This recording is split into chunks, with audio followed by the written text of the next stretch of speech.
following presentation is an Delmarva Studios production.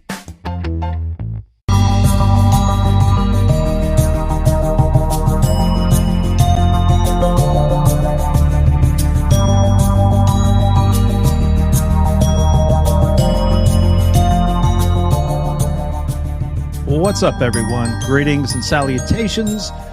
Welcome to another episode of the Flat Earth Files. As always, I am your host, George. Hope everyone's doing well. We've had some pretty interesting weather here the last few days. Today it was just cold, windy, rainy. Just a hot mess. A cold mess, I guess really would be the proper way to put it. Anyways, we're back with another edition of the Flat Earth Files today. We'll be talking about the surrender of the von Brauns. Yes, and that's plural because not only did we bring Wernher von Braun over, you know, he's the name that everybody knows of, but we also brought his brother, Magnus, over, who was also a rocket scientist. And in his 20s, he worked as a rocket scientist. And very much like his brother, he emigrated to the United States via Operation Paperclip, where, again, he worked in Texas for many, many years at Fort Bliss. One thing you may not know, Magnus would actually, and again, this is a guy who was in charge of rockets and, you know, was a Nazi, and a lot of his cohorts suffered quite the demise.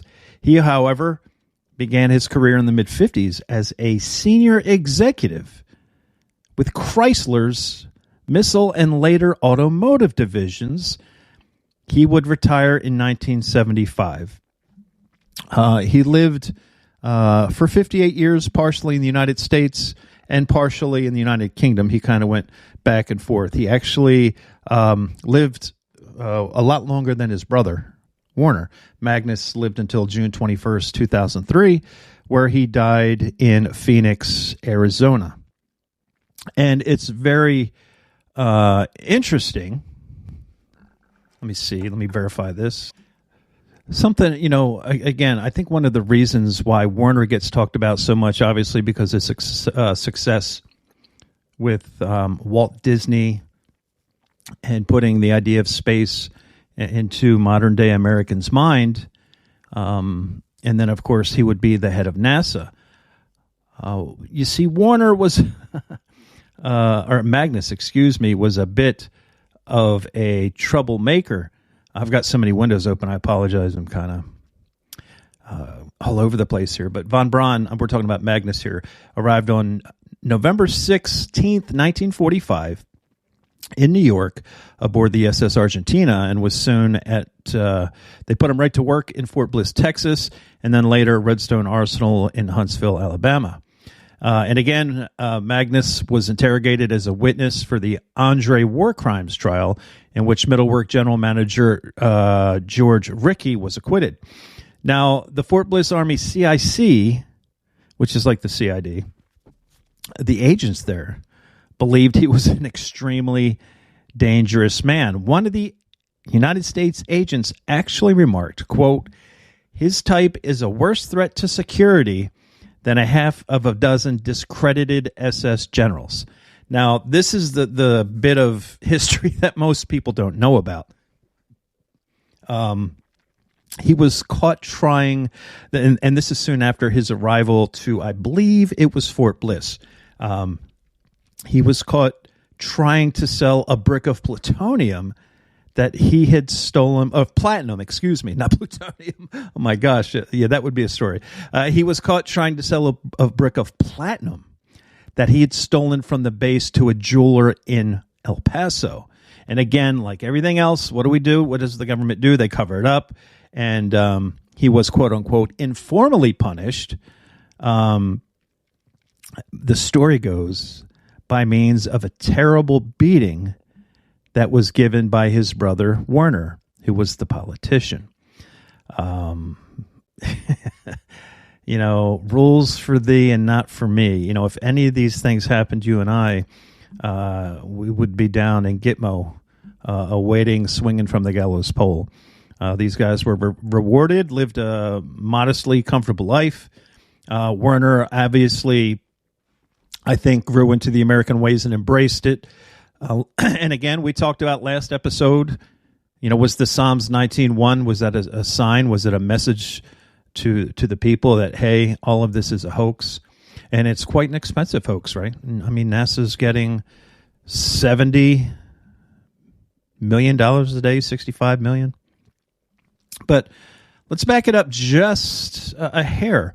Let's talk about the surrender. So the Soviet Army was about 160 kilometers from Peenemünde in the spring of 1945, where von Braun assembled his planning staff and asked them to decide how and whom they should surrender.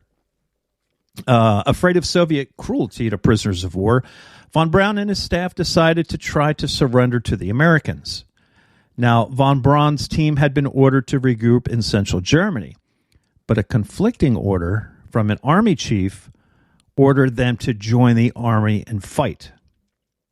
So, deciding that the first of these was their best bet to defect to the Americans, von Braun would fabricate documents and transported 500 of his affiliates to the area of Mittelwerk, where they resumed their work. Now, for fear of the documents being destroyed by the SS, von Braun ordered the blueprints to be hidden in an abandoned mine shaft in the Harz mountain range.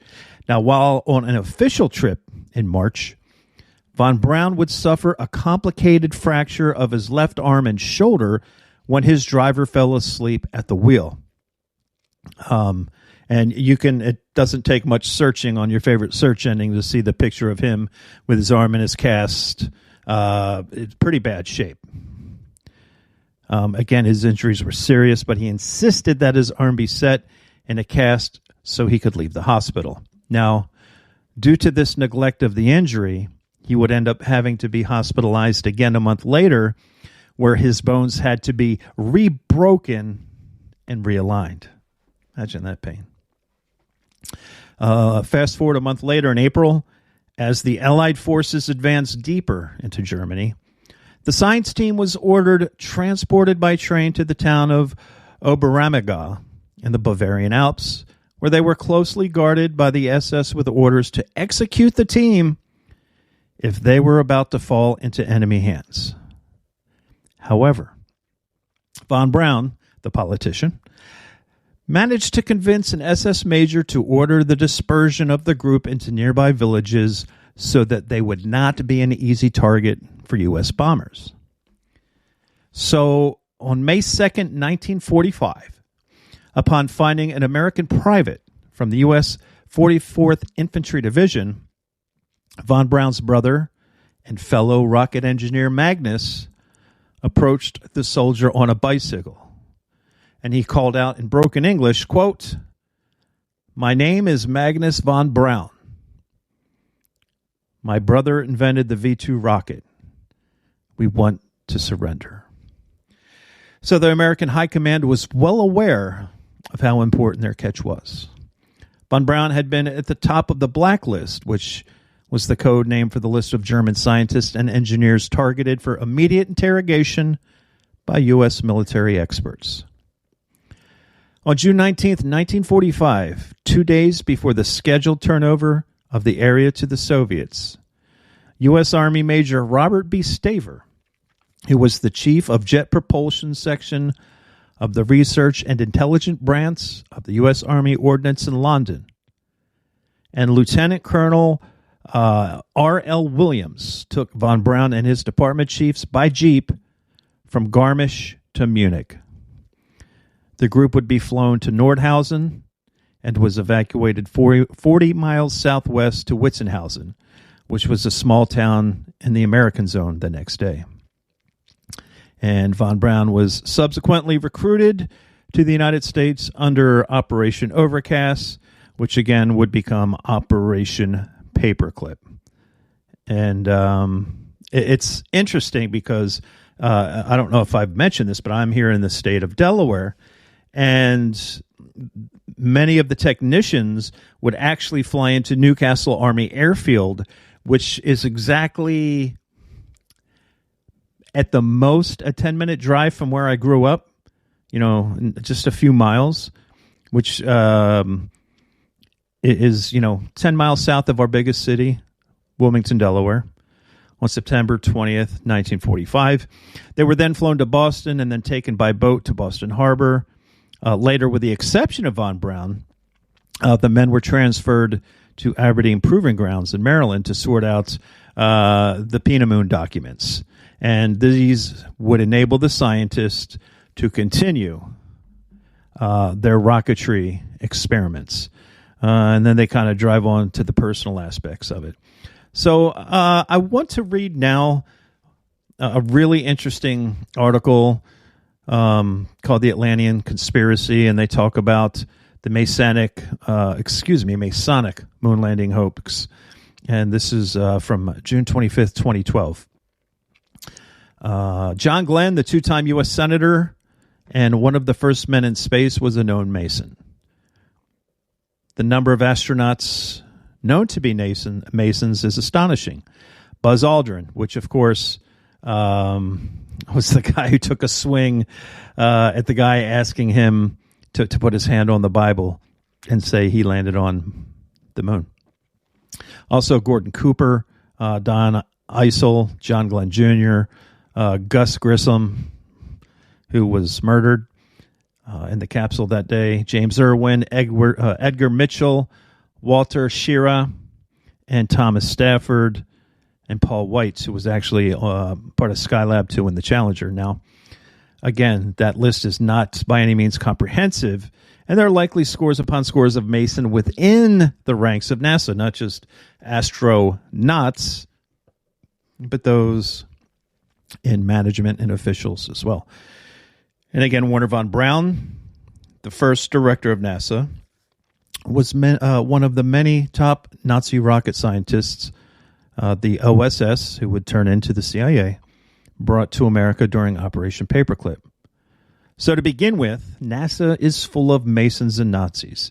Not the most historically honest folks. And listen, I understand alternative history. I truly get it. The victors get to write history. And there's a lot of discrepancies, what happened in the 30s and 40s. I'm fully aware of Weimar Germany in the 20s and how, all the debauchery that went on in Germany. And, but we're just kind of sticking with flat Earth. And I don't like to deviate from the articles too much. If you're interested in the alternate history, again, go check out the Facts Under podcast. Okay. Now there's an area, and again, I don't agree with everything I read. I believe we have a firmament, we have a dome, in which the stars and moon are in. I'm just reading from this article. Okay, but there's an area of very high radiation called the Van Allen Belt, named after the guy who, quote unquote, discovered it, approximately 272 miles from the Earth, which the Russians could never pass. That's because it was hitting the dome. In fact, in 1959, Bill Kaysing reported on a Russian study which discovered that the amount of radiation on the moon would require the astronauts to be clothed in 4 feet of lead in order to avoid instant death. John Malden, a NASA physicist, said they would need at least 2 meters of thick shielding. And, there's so many lies within the decades of documents and audio and video clips that come directly from NASA. I don't know what year this was. I think this was probably around 2015 or so. But Don Pettit is an astronaut employed by NASA. And he, quote unquote, spent 2 times in space and was aboard the International Space Station as well. And I believe that there's even an asteroid named after this clown. And listen to what this guy says. And again, we're supposed to believe this. And I'm assuming most of you have probably heard it, but it's just a good time to play it. I'd go to the moon in a nanosecond. The problem is we don't have the technology to do that anymore. We used to, but we destroyed that technology, and it's a painful process to build it back again. Yeah, I turned on my cell phone this morning. There was no signal. I called Verizon, and I'm like, hey, what's going on? And they said, we lost the technology, George. We completely forgot how 5G works. It's just an absolute joke. These people are ass clowns. Forgive my language. Anyway, how did the NASA astronauts account for the Van Allen belt in the moon's radiation? How were they able to walk on the moon in such flimsy suits? By the way, did you ever see the door on the capsule that closes? It like folds in half. It's just irrational and illogical and just ridiculous.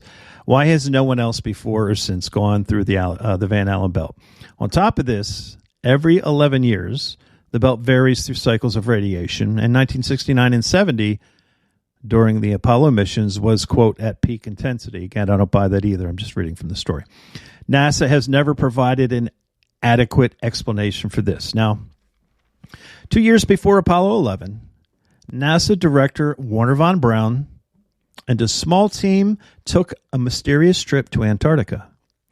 They claimed to be scoping out remote locations for top-secret training facilities, but skeptics say they went to collect moon rocks. Again, Bill Casing, who was the author of We Never Went to the Moon, America's $30 billion swindle, hired his private investigator friend Paul Jacobs to check with the head of the U.S. Department of Geology in Washington and ask them, quote, did you examine the moon rocks? And did they really come from the moon?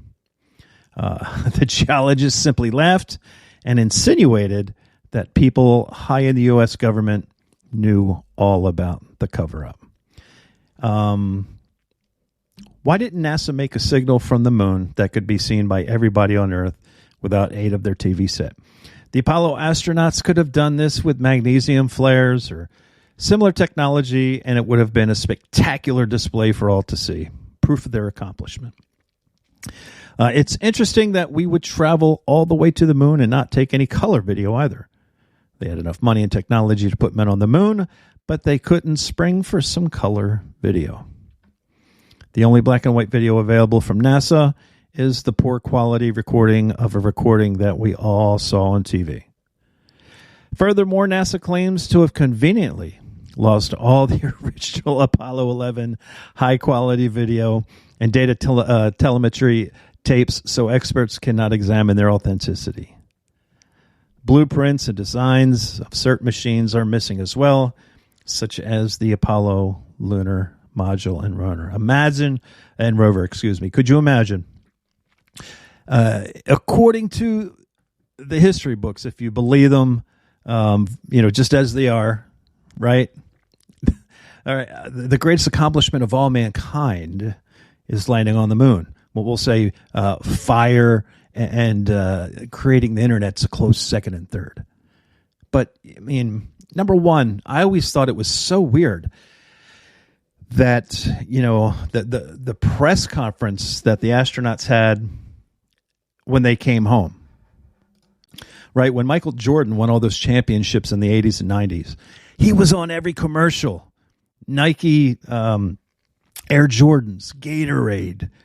They made Space Jam, all this stuff, and he was just a basketball player. No, not just a basketball player, but I'm saying when you compare someone who's extremely one of the best basketball players on Earth, right, to someone who landed on the moon,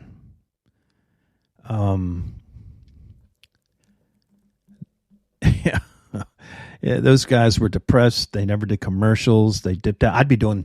Tang would have paid me. Hi, Neil Armstrong for Tang. Nothing.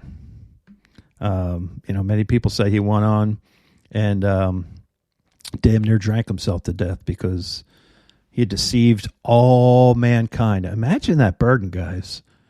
Imagine the burden. Now, to be fair, I mean, what if he wasn't told until the last minute?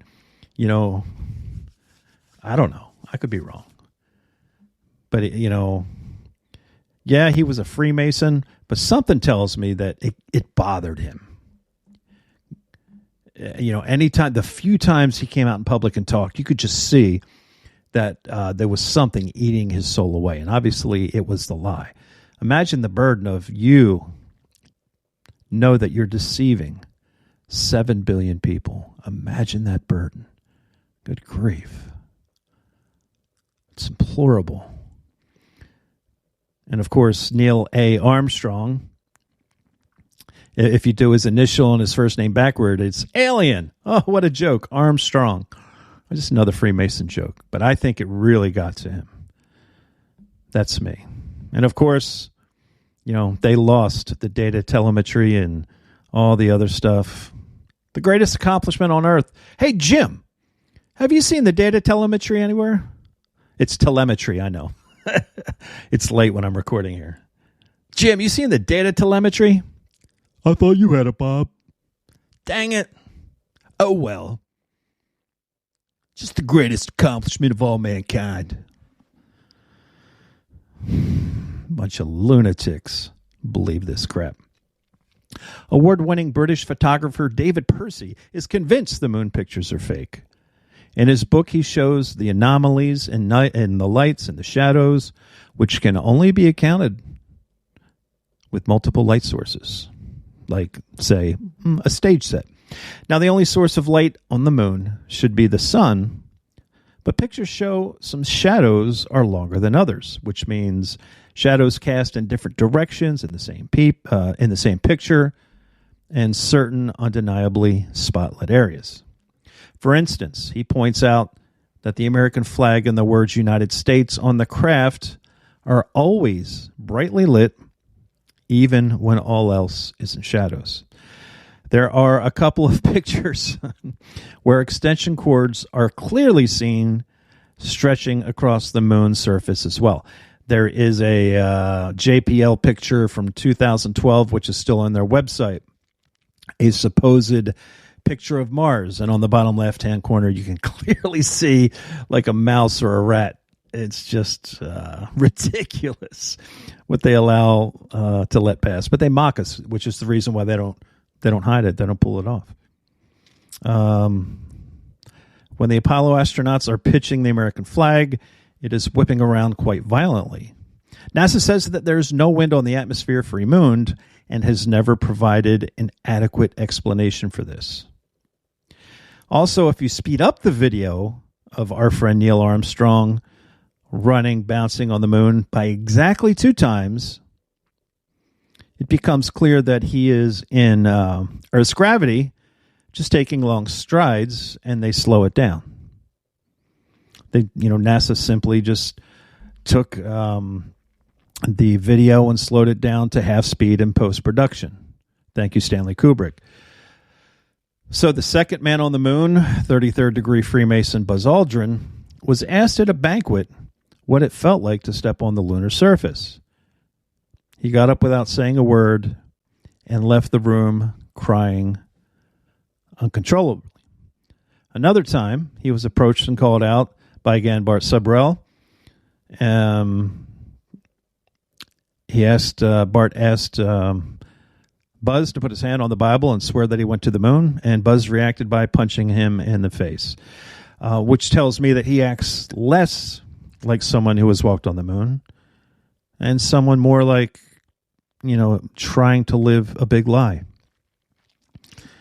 But on the other hand, he must fear for his life because he's taken the Masonic blood oath, very much like the Jesuit oath, not to expose the hoax. Before the first manned Apollo mission, 11 would-be astronauts died from the supposed accidents in the line of duty. 3 of them, quote-unquote, accidentally, had their test capsule pumped full of high-pressure oxygen until it exploded. They killed Gus Grissom because he called them out and hung a lemon on the rocket.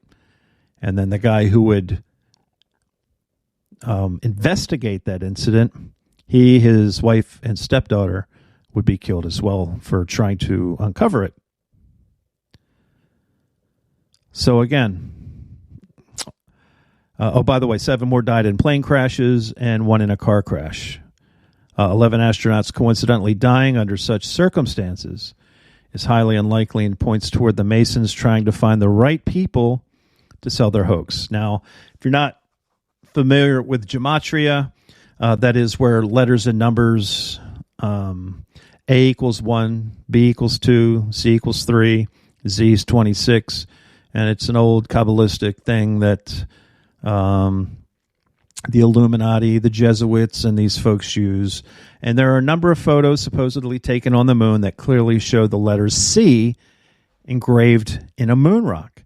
In one picture, C is seen drawn into the ground right next to the rock. So CC in numerology is 33, and 33 is a Masonic code. A little wink, wink, elbow nudge to the fellow Masons. In the Masonic movie Scary Movie 3, a reporter named Cindy Campbell is reporting on crop circles. By the way, crop circles is CC 33, another Masonic ploy to make you believe in aliens. Just after this, Eminem the rapper, Eminem equals 33 on its side, talks with Cindy Campbell, CC, about the crop circles, CC. The double letter symbology is abundant in Masonry and well-known initiates. All NASA mission patches are full of occult Masonic symbolism, and perhaps none more so than the Apollo missions. The names of the missions and crafts are almost always names of ancient gods, or astrological signs.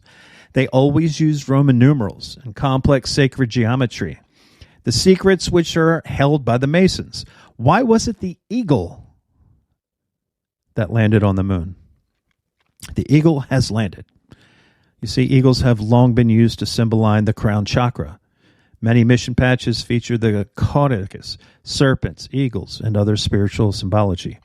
The STS-58 patch shows a snake coiling up a pole with a V under it on one side and a caudicus on the other. Now, the Egyptian Osiris is depicted as being green, and so of his wife, Isis, like the green Statue of Liberty and her green dollars. Jim Carrey, JC, like Jesus Christ, is the Son of God. In The Grinch, Jim Carrey, JC, plays a green character who steals Christmas. In the movie poster, he's walking in front of the moon, obscuring it, and carrying a sack of stolen goodies. Carrey also played green characters in Batman Forever, The Riddler, and The Mask. And he also plays Andy Kaufman, a hoax, in the movie called Man on the Moon, MM, which features the REM song, If You Believe They Put a Man on the Moon, right? If you believe there's nothing up his sleeve. In Bruce Almighty, by the way, I apologize for my horrible singing. In Bruce Almighty, after Carrey gains godlike powers, he lassos the moon and brings it closer. In Dumb and Dumber, Carrey passes a newspaper headline that says, "Man walks on the moon." And of course, everybody remembers he's just thrilled to hear it. He's like, "Are you kidding me? We walked on the moon?" Right? Everybody knows that. Everybody remembers that. Last but not least, The Truman Show. Ed Harris plays the producer of Jim Carrey's life. The central command station where Harris operates his deception of Truman is a fake moon, right? At one point in the movie, Carrey is even drawn with an astronaut's helmet on. These are all Masonic messages being delivered by those who know and received only by those who have the eyes to see and ears to hear. Another recent one in the movie called The Hoax. During a critical scene in the movie, Richard Gere is shown standing in front of a picture of Neil Armstrong on, quote, the moon. It's not a coincidence. A year after the fake moon landing, a Knight's newspaper poll found that more than 30% of U.S. citizens were, quote, suspicious of NASA's trips to the moon. According to a 1999 Gallup poll, only 6% of the U.S. population had any doubts that Apollo astronauts walked on the moon. So it seems up until now, their propaganda campaign has proved quite successful. Adolf Hitler once said, "Make the lie big, make it simple, keep saying it, and eventually they will believe it." Hitler also said great liars are also great magicians, and the great masses of the people will more easily fall victims to a big lie than a small one. Hitler actually describes the big lie in his book Mein Kampf, which was a propaganda technique. He said that the lie must be so colossal, see the Titanic, that no one would believe that someone could have the impotence to distort the truth so infamously.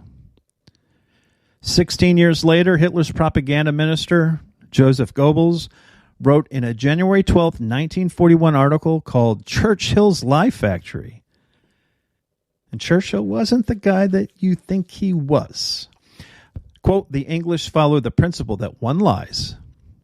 It should be so big, and you must stick with it. They keep up their lies, even at the risk of looking ridiculous. And look, folks, we've seen a lot of that the last 3 years, right? That they still do it. Went on to say again, if you tell a lie big enough and keep repeating it, the people will eventually come to believe it. The lie can be maintained only for such a time as the state can shield the people from the political, economic, and or military consequences of the lie. It thus becomes vitally important for the state to use all of its powers to repress dissent. For the truth is the mortal enemy of the lie, and thus by extension, the truth is the greatest enemy of the state. The president of the International Flat Earth Research Society thinks the moon landings were faked in Hollywood studios with help from Masons Stanley Kubrick and Arthur C. Clarke, CC. 33. He claims that NASA's reason for existence is to promote a non-Earth centered cosmology, right? That the sun is the center of the universe because these knuckleheads are sun worshippers. Wernher von Braun never admitted the moon landing hoax. But again, just before he died, in an interview with Carol Rosen, he said that in order to sustain the military-industrial complex, first they had created the Cold War threat, which was not a war at all, but it financially helped the military-industrial complex. They made a ton of money from it. Once that veil was lifted, a false terrorist threat would be created and propagated to the public. Once that was seen through, they would create a false asteroid threat to be dealt with in an Armageddon military-industrial manner. Now, the false terrorist threat was at 9/11. How far off is this asteroid Armageddon incident? And then, of course, the last card would be the UFO technology. Quote, think about it. If you wanted an excuse to globally centralize all government, finance, military, police, and other institution, you would need a threat to the planet as a whole. What better way than to kid the people they are being invaded from space?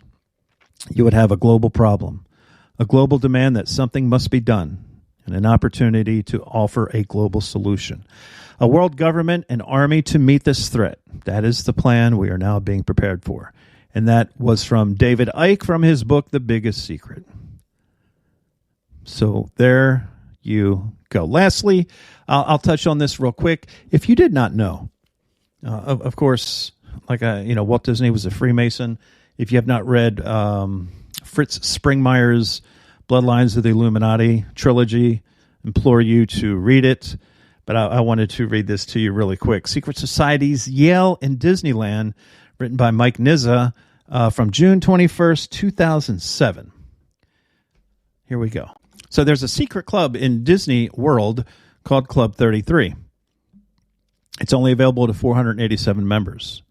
Skull and Bones spent what must have been an excruciating day on news sites around the web this week when they put out the story about Apache quest to retrieve Geronimo's remains. If you don't know, back during World War I, Prescott Bush, who was George H.W. Bush's father, while stationed at Fort Sill, Oklahoma, stole Geronimo's skull. And that story broke back in 2007. And of course, like everything else, it went away. They just find something else to report on because, of course, the media is controlled.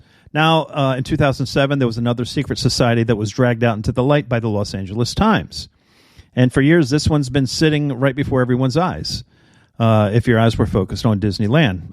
I thought it was Disney World. Maybe I'm wrong. Anyway, Disneyland. Club 33, which was created by Walt Disney himself, again, has 487 members who can request the presence of Mickey Mouse or any other Disney character at their meals. The article goes on to reveal that they lock their doors, just like the Skull and Bones do at Yale, and they require reservations. So to get into the Skull and Bones, of course, you have to get into Yale University, and then you have to do some crazy things in a coffin in their dungeon. At Disneyland's Club 33, it just takes patience and depends on who you asked, $10,000 to $35,000 check. And I've heard that the waiting period to get into this was upwards of 17 years. Either way, strange cries and whispers may be provoked depending on the size of the bank account and intensity of sordid admissions. Of course, the magic number of Skull and Bones is 322. Skull and Bones Day is March 22nd. If you look at the fake King Soup shooting, March 22nd, 2021, that was certainly a Skull and Bones act hoax to get a gun bill passed in the state of Colorado that was dead on arrival the day before. There was an article March 20th, maybe, the Denver Post saying that the new gun bill was dead. The King Soup's shooting happens. By the way, that store, I want to say, was store number 33. I did a show on it a year and a half ago with all the correlations and signs to it. I don't remember them all. Anyway, 33 is the Freemason Illuminati symbol, which is the year Prohibition ended, the age supposedly when Jesus died, and the highest rank in the Masonic cult, 33-degree Freemason, right? And you can deep dive into all these as well. It's all about deception. And Walt Disney had a huge hand. The reason I brought this up because Walt Disney himself had a huge hand in the 50s of making all these movies about outer space and going to the moon and going to the Mars.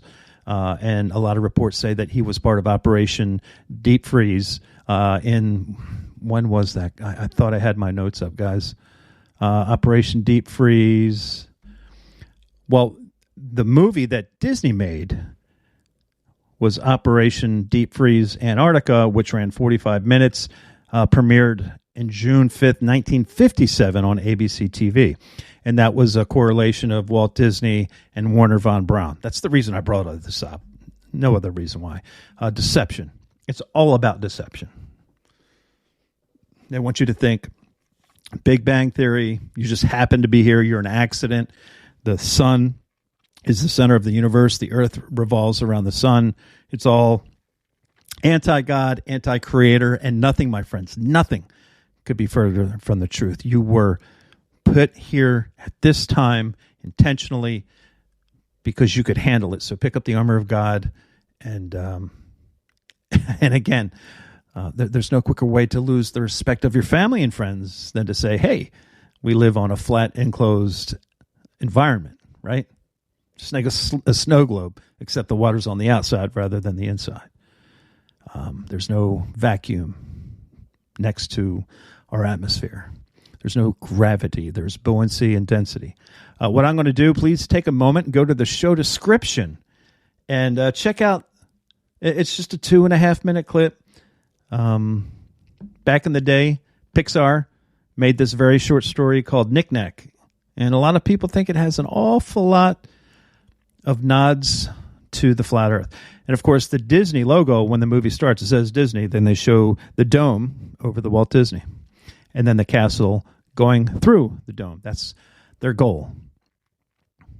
The ninth verse of the 11th chapter of Genesis talks about Babel. They want to break through the glass. We'll never be able to do it.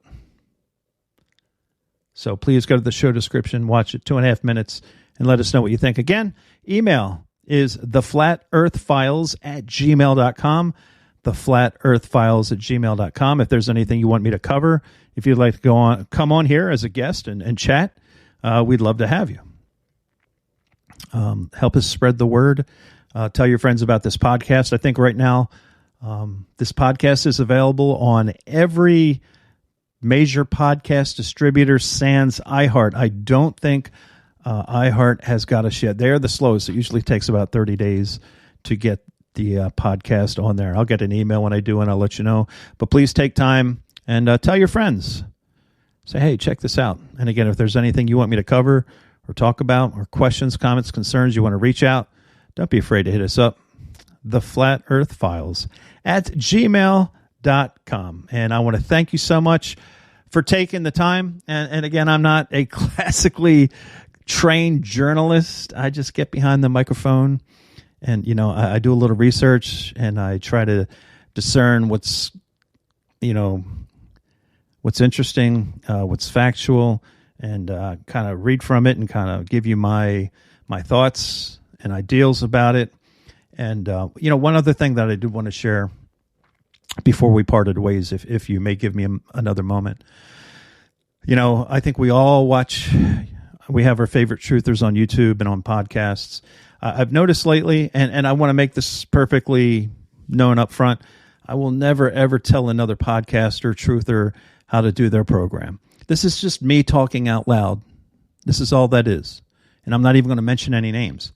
But I just noticed recently that there's a few truthers out there that are, they're pretty high up there in the truth community, certainly well above me, that have been spending a lot of time lately doing entire shows on trying to discredit other truthers. Now, to me, that's number one, a waste of an opportunity to give an individual knowledge. It's also a way to separate the truth, to divide the truth community. But also, and this is the biggest thing for me, you as the content provider are telling me that I don't have enough common sense to discern for myself what is true and what's not. I don't need somebody else to tell me. In one breath, you're telling me, hey, this guy, stop watching his YouTube channel or stop listening to his podcast because he's controlled opposition. When at the same time, you say, oh, these, fact checkers. I can't stand these fact checkers. Well, you indeed are a fact checker. Bill Cooper said, listen to everyone and discern for yourself what's true and what's a lie. So, if you follow closely one of these truthers on YouTube or podcasts, and they have been spending, if you notice, they've been spending a lot of time, trying to disprove or calling people controlled opposition, tell them, hey, stop. It's wasted energy. It is truly wasted energy. There's nothing more disappointing when I get a new, there's a new podcast or new YouTube episode from one of my favorite truthers, and it turns to be 45 minutes. It turns out to be 45 minutes of this guy. Look at his hands. He made the pyramid. Or, just come on, man. Just give me knowledge. Give me your information. Let us discern what is truth and what is lies. Guys, thank you so much for your continued support. I hope to hear from you guys. Feel free to shoot me an email. And, you're welcome to join me on this program anytime. You don't have to be a classically trained journalist. You don't have to have written a book. If you're knowledgeable about the subject, please join me. Love to have you. Till next time, guys, have a great weekend. Thanks for supporting this program. God bless you. Keep your head on a swivel. Till next time, we'll see you.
You're listening to the Fact Hunter Radio Network. Just the facts, ma'am.